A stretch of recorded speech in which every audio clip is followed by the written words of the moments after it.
O Eisner e Iger Studio ficava no centro de Manhattan. O momento era propício. Alguns anos antes, a depressão havia devastado negócios pela América toda. Um ano depois, haveria competição acirrada. Mas, em 1936, o negócio de produzir tiras de quadrinhos tinha tudo para dar certo. No início, Eisner era não apenas o artista e escritor principal, mas o único, produzindo 5 quadrinhos diferentes sob 5 nomes diferentes. Em pouco tempo, ele reuniu uma equipe de artistas mais velhos e experientes, preparados para contar uma história em uma única página, e jovens talentos famintos, entusiasmados por terem um emprego afinal. Aos 19 anos, Eisner estava à frente de nomes que mudariam a indústria dos quadrinhos para sempre. Dentre o staff do estúdio estavam Jack Kirby, que na época trabalhava com seu nome de batismo, Kutzberg, Lou Fine, cujo estilo era próximo ao de Eisner. Também tínhamos Bob Kane, que era colega de classe do próprio Eisner. Outros nomes eram Chuck Mazzojian, Bob Powell e George Tuska.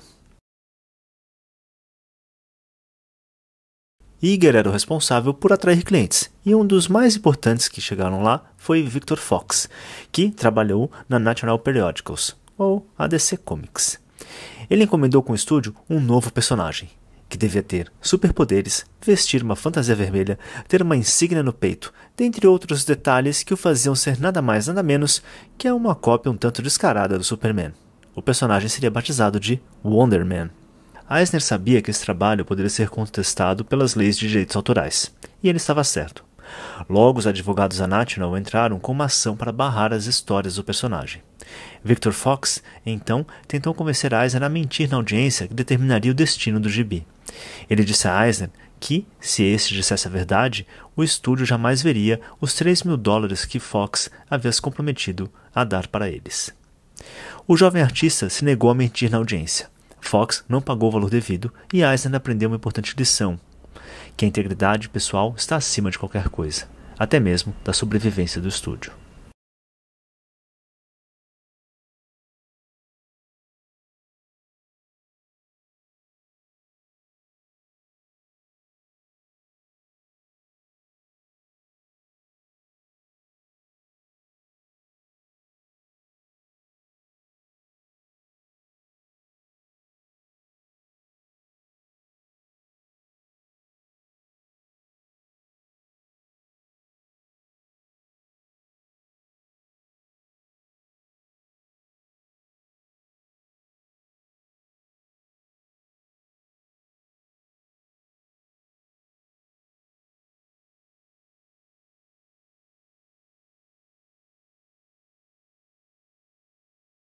Mas as coisas se endireitariam, em especial por conta da Fiction House, que contratou o estúdio para a produção de uma história em quadrinhos, pois eles queriam diversificar seu conteúdo.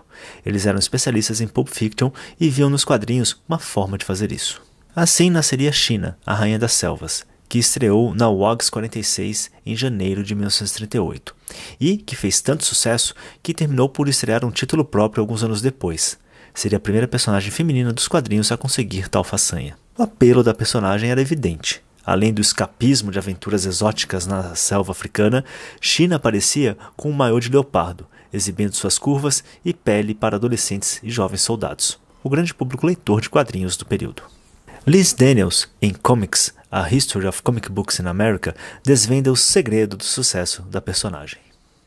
O que distingue Sheena não é nem a trama, que é dolorosamente simplista, nem um diálogo, que se torna ridiculamente afetado em suas tentativas de atingir um tom altivo.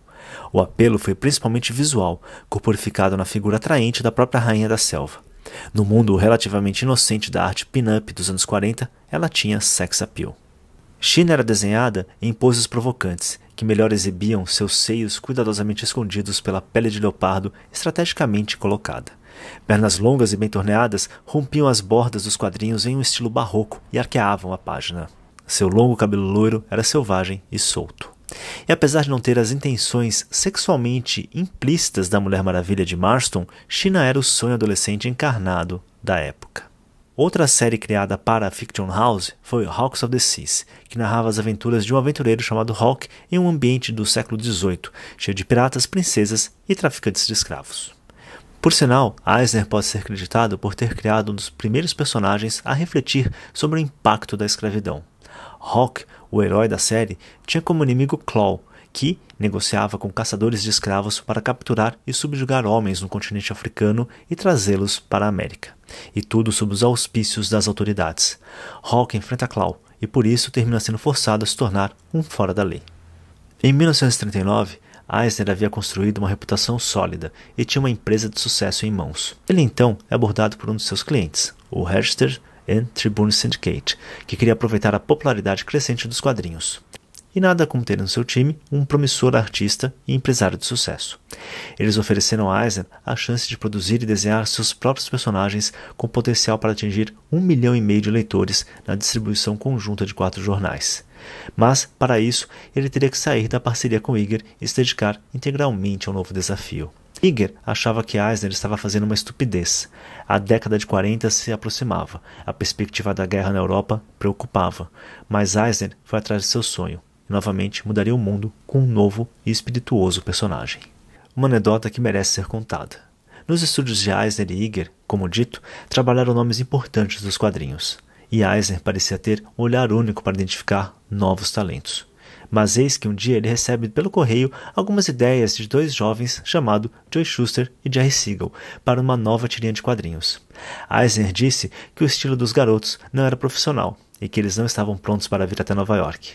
Assim, Eisner simplesmente deixara o Superman voar pela janela.